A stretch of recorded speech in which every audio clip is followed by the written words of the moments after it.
Hello, hello. We're going to talk a little bit about terminology, especially when it comes to meat, because there's a lot of questions on where do I get good meat? What does that mean? What does that look like? Oh, the farm's organic, the farm's not organic.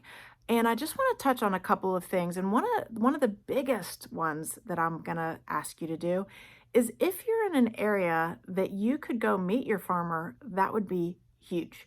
Can you go see where the animals are being raised? Can you go see what happens to them? Can you go look at the fields? Can you go look at their water source? Is that possible?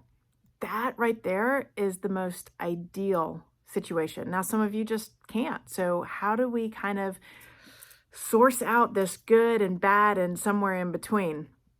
And one of the things that I'm seeing is now like different levels of what producers are saying is cleaned. And that's the part that always kind of drives me nuts is so now we're, well, they're grass fed, but then they're grain finished, but that grain's not organic. So they're kind of organic, but not really. Or are they completely grass fed? There's all these little terminologies. So ideally, these cows are designed to be on the plain grazing. They're not really designed to have grain given to them. Okay. That is done to fatten the cow up, and you make your money by how heavy the cow is. So if I can double my size very, very quickly, then by golly, I'm going to do that, right? It's commerce. That's what you do. So there's going to be the first step. Are these cows just able to graze their entire life? That's big. Then there's a big difference between organic, not organic, and I can speak from my personal experience.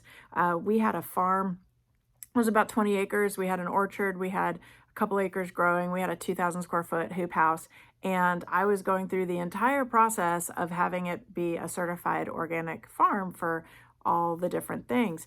And there was a ton of hoops I had to jump through. Like my dog food had to be organic, my horse food had to be organic. Every animal that was on that farm, all of their foods had to be organic and had to be proven. And so then the second thing that ended up kind of coming around that was super insane was the amount of paperwork that I had to file and the amount of documentation and sourcing that I had to prove that all my things were organic. And then there was the fees associated with it. And most small farms don't make a whole lot of money. And when we were looking at our farm getting it certified, it was going to be close to $10,000, and it wasn't far off of that every year.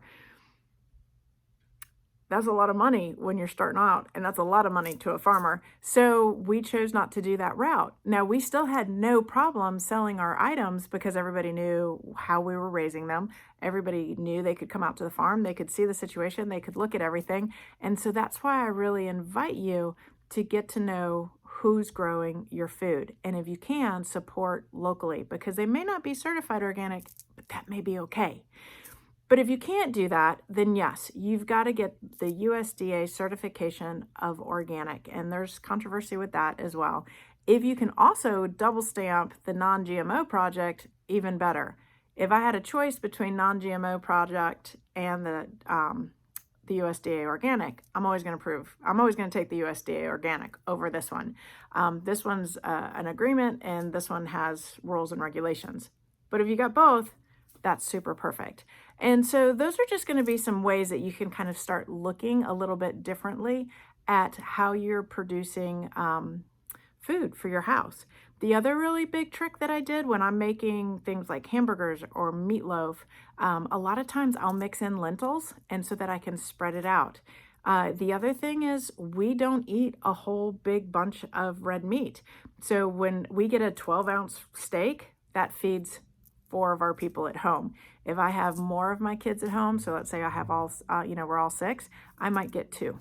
And so that we just spread it out. So we're looking at 1 to 2 ounces of meat per person, not full 6, 8, 12-ounce steaks for everybody. So that plays a big part into it too. And then we rely more on the vegetables to actually feed our tummies and make them happier.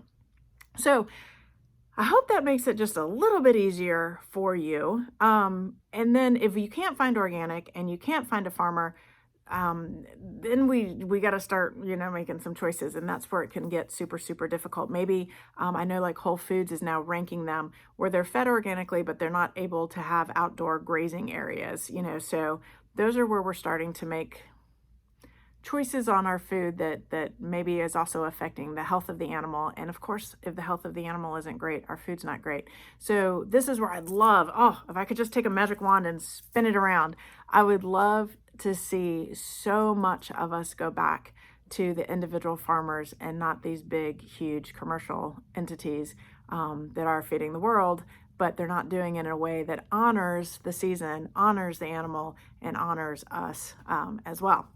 There's just my 2 cents for you. So I hope this has been helpful for you, and we've got so much more coming. Stay tuned. Bye-bye.